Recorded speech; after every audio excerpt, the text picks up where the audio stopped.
সুপ্রিয় শিক্ষার্থীরা, আসসালামু আলাইকুম। আমি রাবিয়া সিদ্দিকা, ব্যবস্থাপনা বিভাগ। আজকের অনলাইন ক্লাসে তোমাদের স্বাগত জানাচ্ছি।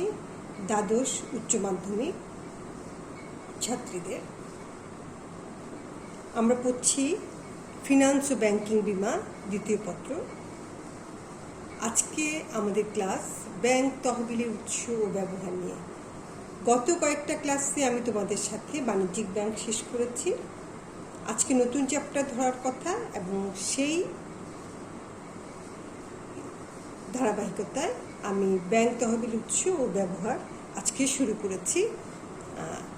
তাহলে দেখো, স্ক্রিনে তোমরা দেখতে পাচ্ছ আমাদের আজকের এই চ্যাপ্টারের নাম আমি দিয়েছি। আসো আমরা আমাদের চ্যাপ্টারে যাই। আমাদের চ্যাপ্টারের নাম হচ্ছে ব্যাংক তহবিলের উৎস ও ব্যবহার। ব্যাংক তহবিল উৎস ব্যবহার। যদি আমরা এই চ্যাপ্টারকে ভেঙে ভেঙে চিন্তা করি তাহলে আমরা কি পাচ্ছি? চারটা বিষয় পাচ্ছি এখানে।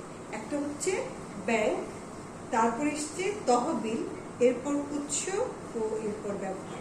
ব্যাংক কি আমরা সেটা সবাই জানি। ব্যাংক হচ্ছে একটা আর্থিক প্রতিষ্ঠান যা জনগণের কাছ থেকে আমানত সংগ্রহ করে এবং সেই আমানত বিভিন্নভাবে জনগণকে ঋণ হিসাবে প্রদান করে এবং এই দুইয়ের যে পার্থক্য সেটাই হচ্ছে ব্যাংকের মুনাফা এবং সেইটা দিয়েই ব্যাংক তার ব্যবসা পরিচালনা করে থাকে। তাহলে ব্যাংক কি আমরা সবাই জানি, একদিন পর্যন্ত ব্যাংক আমরা পড়েছি। এখন আমরা যেটা করছি জানবো সেটা হচ্ছে তহবিল কি, উৎস কিভাবে এবং এর ব্যবহারটা কি। এখন আসলে আমরা জানি যে ব্যাংক তহবিল কি। আমাদেরকে কয়টা বিষয় জানতে হবে এখানে? দুটো বিষয়। এই দুটো বিষয় একটা হচ্ছে উৎস, একটা হচ্ছে ব্যবহার। কিসের উৎস? তহবিলের উৎস। কিসের ব্যবহার? তহবিলের ব্যবহার। তাইলে আমরা ব্যাংক তহবিলের উৎস এবং ব্যবহার করব। এই উৎস এবং ব্যবহার করার আগে আমরা কি করব? ব্যাংক তহবিল কি সেটা জানি। তহবিল সব ক্ষেত্রেই প্রযোজ্য। যেমন পরিবার যদি থাকে, কোনো পরিবারে অবশ্যই একটা তহবিল থাকে। সেই তহবিল ছাড়া কিন্তু পরিবার চলে না।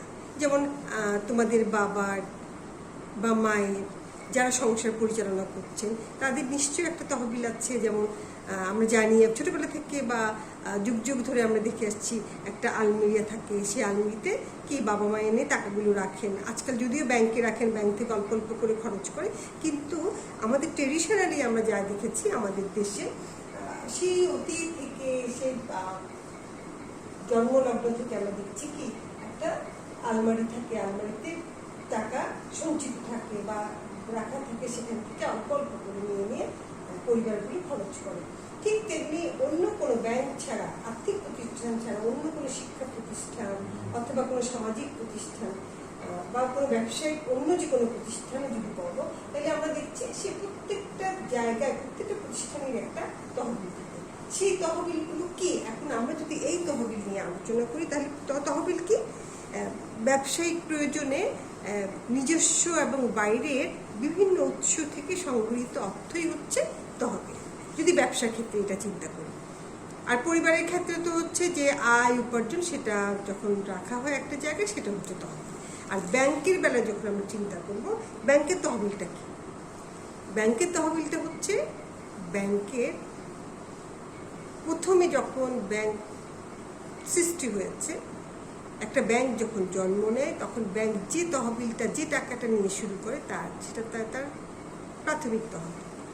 সাধারণত আমরা জানি ব্যাংক যৌথ মূলধনী ব্যবসা হিসাবেই সাধারণত গঠিত হয়ে থাকে। কোনো কোনো ক্ষেত্রে ব্যাংক অংশীদারি হিসাবেও গঠিত হয়। যেমন আমরা জানি ব্যাংকিং, অংশীদারি ব্যাংকিং ব্যবসায় আছে, সেগুলো পড়েছি।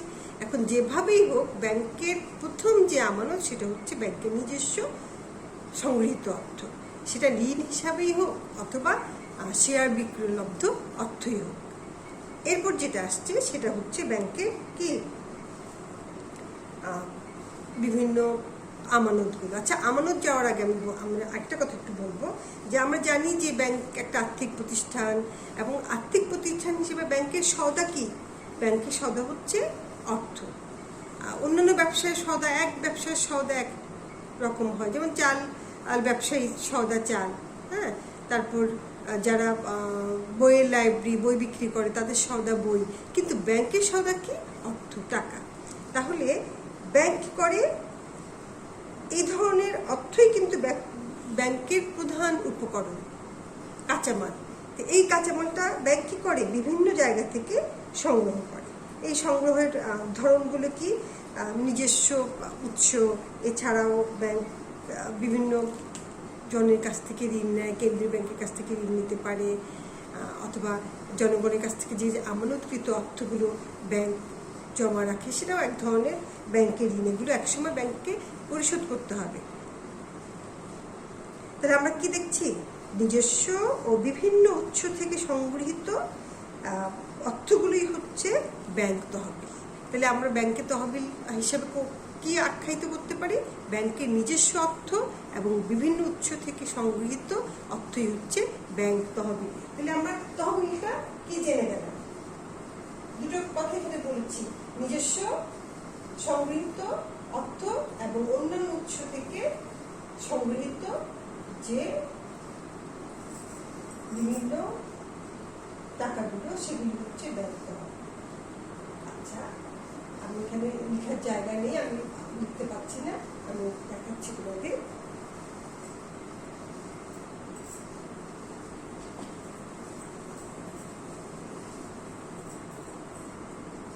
নিজস্ব উৎস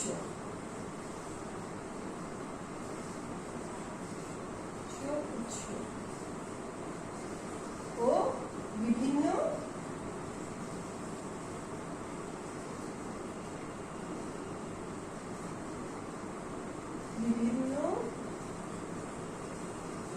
উৎস থেকে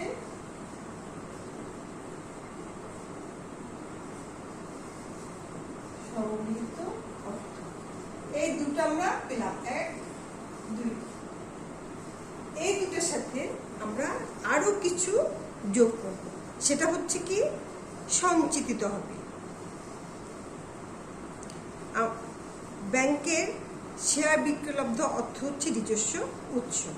এরপর এসছে ব্যাংকের সঞ্চিত তহবিল। আমরা জানি প্রত্যেকটা ব্যাংক যখন ব্যবসা করে তখন ব্যাংকে এটা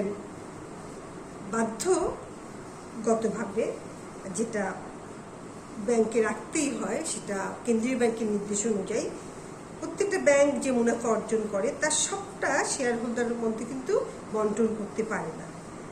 তা থেকে একটা নির্দিষ্ট সঞ্চিত তহবিল গড়ে তুলতে হয়, এবং সেই সঞ্চিত তহবিল ওই পরিমাণ রাখতে হয় তাদের পরিশোধিত মূলধন সমান পর্যন্ত না হওয়া পর্যন্ত ব্যাংক ওই অর্থটা জমা রাখতে হয়। তাহলে আমরা দেখছি ব্যাংকের যে তহবিল গঠিত হচ্ছে তার মধ্যে 1 নম্বর হচ্ছে শেয়ার বিক্রয়লব্ধ অর্থ, 2 নম্বরে যেটা আসছে সেটা হচ্ছে সঞ্চিত তহবিল, এবং 3 নম্বরে যেটা আসবে সেটা জনগণের কাছ থেকে সংগৃহীত আমানত। আমরা জনগণের কাছ থেকে সংগৃহীত আমানত কি দেখি? বিভিন্ন হিসাবের মাধ্যমে আমরা জনগণের কাছ থেকে ব্যাংকে টাকা আমানত নিতে দেখি, আমানতকৃত অর্থ। সে বিভিন্ন হিসাবগুলো কি? স্থায়ী হিসাব, চলতি হিসাব এবং সঞ্চয়ী হিসাব। আচ্ছা, এরপরে আমরা আরেকটা দেখব, সেটা হচ্ছে কেন্দ্রীয় ব্যাংক থেকে গৃহীত ঋণ।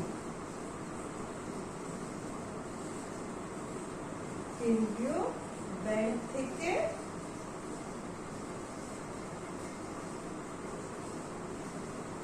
গৃহীত ঋণ। তাহলে এখানে এই 4টা উৎস হচ্ছে ব্যাংক তহবিল। এই 4টা উৎস নিয়ে ব্যাংক তহবিল গঠন করা হয়ে থাকে। এটা প্লাস এটা, এই 3টা একত্রিত করে আমরা ব্যাংক তহবিলটা গঠন করতে দেখি। আমরা ব্যাংক তহবিল বলতে এখন আমরা কি বুঝলাম? শেয়ার মূলধন, সঞ্চিত তহবিল, আমানত হিসেবে সংগৃহীত অর্থ এবং কেন্দ্রীয় ব্যাংক ও অন্যান্য উৎস থেকে সংগৃহীত ঋণ হচ্ছে ব্যাংক তহবিল। আমি তোমাদেরকে এখানে যেটা নিজস্ব উৎস বলতে আমরা ব্যাংকের শেয়ার বিক্রয়লব্ধ অর্থকে বুঝে থাকি। এখন আমরা যদি সামারাইজ করি তখন ব্যাংক তহবিলের বিভিন্ন উৎসগুলোকে একসাথে করে আমরা দেখি। আমরা চারটে উৎস পেয়েছি। এর মধ্যে প্রথমটা কি ছিল? শেয়ার মূলধন। শেয়ার মূলধন। এরপরে যোগ কি? সঞ্চিতি তহবিল। সঞ্চিত তহবিল। এরপরে কি? জনগণের কাছ থেকে গৃহীত আমানত। আমানত দিচ্ছে আমি, দেখো আমানত। এরপরে কি? কেন্দ্রীয় ব্যাংক ও অন্যান্য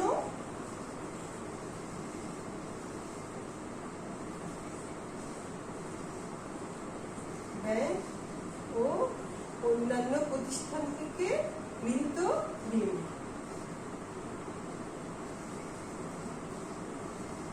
অন্যান্য